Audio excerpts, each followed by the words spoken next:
Right. ఇక YCP MLC Duvvada Srinivas అలాగే Duvvada వాణిల issue అయితే ఇప్పటికీ కూడా క్లియర్ అవ్వట్లేదు. అయితే తన డబ్బుతో నిర్మించిన ఇంట్లో దువ్వాడ శ్రీనివాస్ అయితే అన్ని అసాంఘిక కార్యకలాపాలు చేస్తున్నాడు అనేసి చెప్పి వాణి అయితే నిరసన అయితే తెలుపుతోంది. అయితే దీనికి సంబంధించి మరిన్ని డీటెయిల్స్ మాట్లాడడానికి మా ప్రతినిధి రాము సిద్ధంగా జూమ్ లైన్లో సిద్ధంగా ఉన్నారు.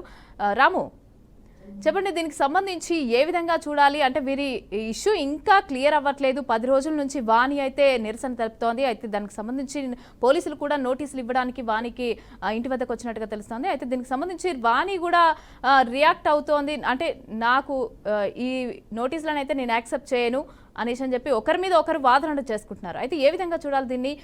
ఏం చెప్తున్నారు వాళ్ళిద్దరు?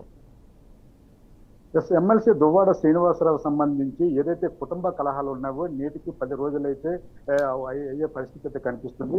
ముఖ్యంగా చూసుకుంటే దువ్వాడ శ్రీనివాస్ కార్ షెడ్ లో వాణి భార్య అదేవిధంగా కుమార్తెలు కూడా నిరసన తెలుపుతున్న పరిస్థితి కనిపిస్తుంది.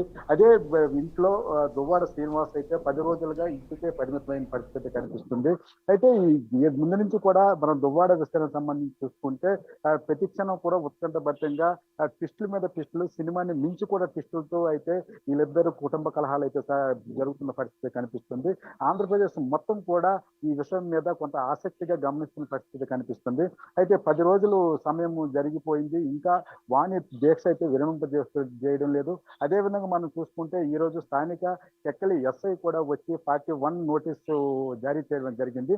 దీనికి సంబంధించి అయితే వాణి తన భర్త ఎమ్మెల్సీ దువ్వాడ శ్రీను ముందుగా మీరు కస్టడీలో తీసుకోండి, తర్వాత నేను నోటీసులు తీసుకుంటానని తేల్చడం అయితే జరిగింది. తర్వాత ఎస్ఐ కూడా సర్కిల్ ఇన్స్పెక్టర్ పైడేతో కూడా మాట్లాడించే ప్రయత్నం చేశాడు. ఆ విషయంలో కూడా వాణి సూటిగానే సమాధానం చెప్తుంది.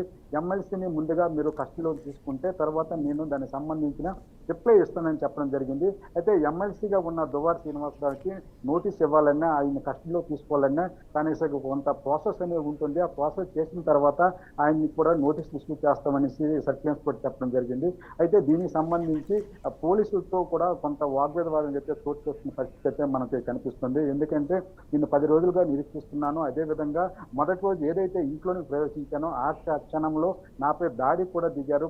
ఆ దాడికి సంబంధించి అయితే విజువల్స్ క్లియర్ గా ఉన్నవి. ఒక పెద్ద రాడ్ తీసుకుని నాపై వచ్చాడు. దీనిపై కూడా నేను కంప్లైంట్ ఇవ్వడం జరిగింది. దీన్ని ముందుగా మీరు ఎందుకు తీసుకోవట్లేదని చెప్పడం జరిగింది. అయితే మనం చూసుకుంటే దువ్వాడ వాణి అయితే ప్రస్తుతానికైతే ఈ కార్ల షెడ్లోనే పరిమితమై ఉన్నారు. ఈవిడ ముందు నుంచి కూడా తను ఏదైతే అనుకున్నారో మనకు ముందుగా చెప్పుకుంటే నివాసం, ఇప్పుడు దువ్వాడ శ్రీనివాసరావు ఉంటున్న నివాసంలోనికి తన ఎట్టి పరిస్థితుల్లో కూడా ప్రవేశిస్తాను, నివాసాన్ని స్వాధీనం చేసుకుంటాను, తర్వాత ఏదైనా విషయం మాట్లాడుతుందని చెప్పడం జరిగింది. అయితే గత 5 రోజులుగా అయితే దువ్వాడ శ్రీనివాస్ భార్య వాణి అయితే మీడియా కూడా దూరంగా ఉన్నారు. మీడియాతో కూడా మాట్లాడే పరిస్థితి లేదు.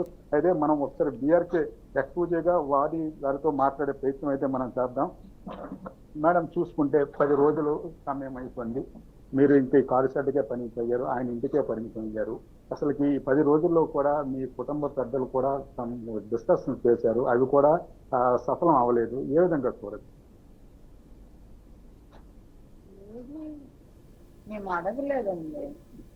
మేమేది రాయమని కానీ ఆయన ఎలా ఫోకస్ చేస్తున్నారంటే ఆస్తులు అడుగుతున్నామని, రాజకీయంగా ఇది చేస్తున్నారని, అట్లా రాంగ్ మెసేజ్ ఇస్తున్నారు.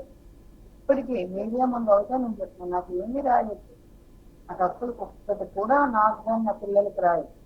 పిల్లలు ఆయన ఇంట్లో ఉంటే ఆయనకి ప్రాబ్లం? ఇది క్లియర్ గా పబ్లిక్ తెలుసుకోవాల్సిన విషయం. ఆయన రాంగ్ ట్రాక్ పట్టిస్తున్నాను. నేను డబ్బులు అడగడం లేదు, నేను మా ఆస్తులు అడగడం లేదు. పిల్లలు ఇంట్లో ఉంటారంటే దాన్ని కూడా పిల్లలు కూడా చంపేస్తారంట. అంటే మరి దానికి ఏం సమాధానం చెప్తాం? ఆయన మాకు ఇబ్బంది పెట్టేస్తుంటే దాన్ని ఇంట్లో మేము ఆయనకు ఇబ్బంది పెడుతున్నాం అనేది ఆయన సొసైటీని రాంగ్ ట్రాక్ పట్టిస్తున్నారు. మీరు కరెక్ట్ కాదండి. మా పోరాటం మేము చేస్తున్నాము, మా ప్రయత్నం ఇస్తున్నాము, మరి కొద్ది రోజులు పడుతుందని నేను అనుకుంటున్నాను.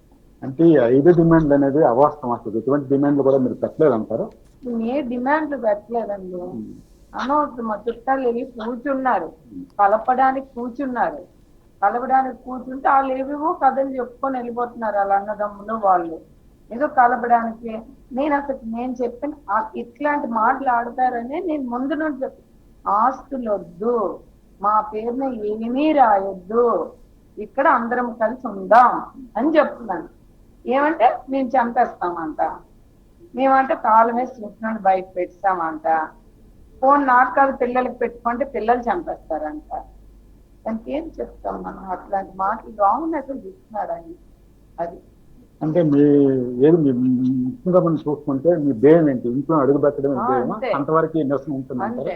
నా కాన్సెప్ట్ ముందు నుండి Right. క్లారిటీగా సబ్జెక్ట్ చూస్తే ఏంటి మేడం అంటే ఖచ్చితంగా నేను ఆ ఇంట్లో నిన్ను పిల్లలు ఉండడానికి మా ఆలోచన అది చేస్తామని చెప్తున్నాను, అంతకుమించి ఏంటి. అంటే మొన్నటి వరకు అధికార పార్టీ వానికి సపోర్ట్ చేస్తుందని చెప్పారు. ఇప్పుడు మేము చూస్తుండగానే ఎవరైతే ఇన్స్పెక్టర్ వచ్చారో మీపై వాగ్వాదం కూడా చేస్తున్నారు. అంటే అధికార Right, party right, Ramu. Support ఉంటే పోలీసులు మీ సైడ్ ఉండాలి, వాళ్ళు అనుకున్న క్యాలిక్యులేట్ చూస్తుంటారు. కానీ